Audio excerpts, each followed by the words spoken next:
Congress MLC Kalvakuntla కవితపై Medak parliament సభ్యుడు రఘునందన్ రావు చేసిన వ్యాఖ్యలు తెలంగాణ రాజకీయాల్లో చర్చనీయాంశంగా మారాయి.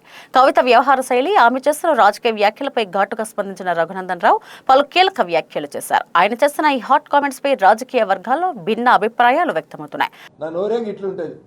ఇంకొకసారి నువ్వు జిల్లాకు వచ్చి నా గురించి మాట్లాడితే సమాధానం చెల్లని మంచిగా చెప్తా. ఈట్కా జవాబ్ పత్తర్ సే దేంగే అన్నట్టు చెప్తా కవిత. నువ్వు కావాలనేది రఘునందన్ నోట్లో నోరు పెట్టి రఘునందన్ నన్ను తిడితే 2 రోజులు టీవీలలో కనబడవచ్చు, 2 రోజులలో పేపర్లలో కనబడవచ్చు అనుకున్నావు. నేను మాట్లాడొద్దు అనుకున్నా, సంస్కారం అడ్డం వచ్చింది. కానీ మాట్లాడడం వదిలేస్తే నువ్వు ఇట్లా రోజు ఏది పడితే అది మాట్లాడతావు. కాబట్టి ఎక్కడో ఒక దగ్గర ఎవరో ఒకరం నీ నోరు మోయించాల్సిన అవసరం ఉందని చెప్పి నీకు సమాధానం చెప్పడానికి ఈరోజు నేను సంగారెడ్డికి వచ్చి మాట్లాడుతూ ఉన్నా. ఎందుకు పోటీ చేయలే సంగారెడ్డిలో కౌన్సిలర్లు? రేపు పోటీ చేస్తావా జిహెచ్ఎంసీ కౌన్సిలర్లు? ఎన్నిక వెళ్తావు చెప్పు? తెలంగాణలో అధికారంలోకి వస్తావు కదా, రేపు జిహెచ్ఎంసీలో 3 కార్పొరేషన్లు అయినాయి కదా, ఎన్ని పోటీ చేస్తావు చెల్లె? మొత్తం చేస్తావా?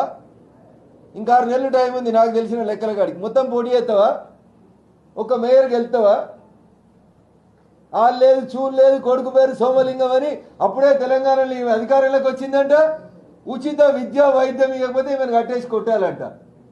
మీ నాయన కూడా ఇట్లా చెప్తుండే, తెలంగాణ వచ్చినాక నేను కాపలా కుక్క లెక్కుంటా, తెలంగాణకు తొలి ముఖ్యమంత్రి దళితుడే, తెలంగాణ వస్తే నేను నా ముసలి ఇద్దరం ఇంట్లుంటాం, తెలంగాణ అంతా మీదే బిడ్డ అన్నాడు. ఒక ఆడబిడ్డకు మంత్రి పదవి వేలే 5 ఏళ్ళు. ఆ రోజు ఎంపీ ఉండి నోరు మెదపకుండా కూర్చున్నది ఎవరు? నువ్వు కాదా కవిత? ఉర్రకపోతే ఏం చేయమంటావు కవిత? అద్దాల మేడల ఏసీలలో కూర్చొని ఎవరి మాటలు వినకపోతే బరాబర్ వరుతాం చెల్లె. నీకు ఇనొచ్చేదాకా వరుతాం. మళ్ళీ ఒకసారి జిల్లాకు వచ్చామన్నా ఒర్రుడు గిరుడు అన్నావు అనుకో చెల్లె, బంజారా హిల్స్ దాకా వచ్చి ఇంటి గేటు కాడ మైకి పెట్టి వరిపోతా. మిగతా వాళ్ళ సంగతి వదిలే కానీ రఘునందన్ తోటి కొట్లాడవద్దు చెల్లె. చెల్లె అని పిలుస్తున్నా చెల్లెలాగుండు, గౌరవం కాపాడుకో. యాడికి రమ్మంటే ఆడుకొస్తా, నీ నిజామాబాద్కి రమ్మంటే కూడా వస్తా చర్చించేందుకు. నీ 5 ఏళ్ళ నిజామాబాద్ ఎంపీ టెన్యూర్ ఏందో చూద్దాం, 2 ఏళ్ళ రఘునందన్ రావు ఎంపీ టెన్యూర్ ఏందో చూద్దాం. రమ్మంటే వస్తా చెల్లె. ఏం చేసిర్రు? మీ కుటుంబం బంగారు తెలంగాణ అయింది. మీ ఆస్తులు పంచుకునేందుకు నీ అన్నతోటి కొట్లాడుంటే కొట్లాడుకో, మమ్మల్ని ఎందుకు తిడతావు? నీ బావతోటి కొట్లాడుంటే నీ బావ నువ్వు ఇద్దరు కొట్లాడుకోండి, మధ్యలో మా పేరు ఎందుకు లాగుతావు పంచాయతీలోకి?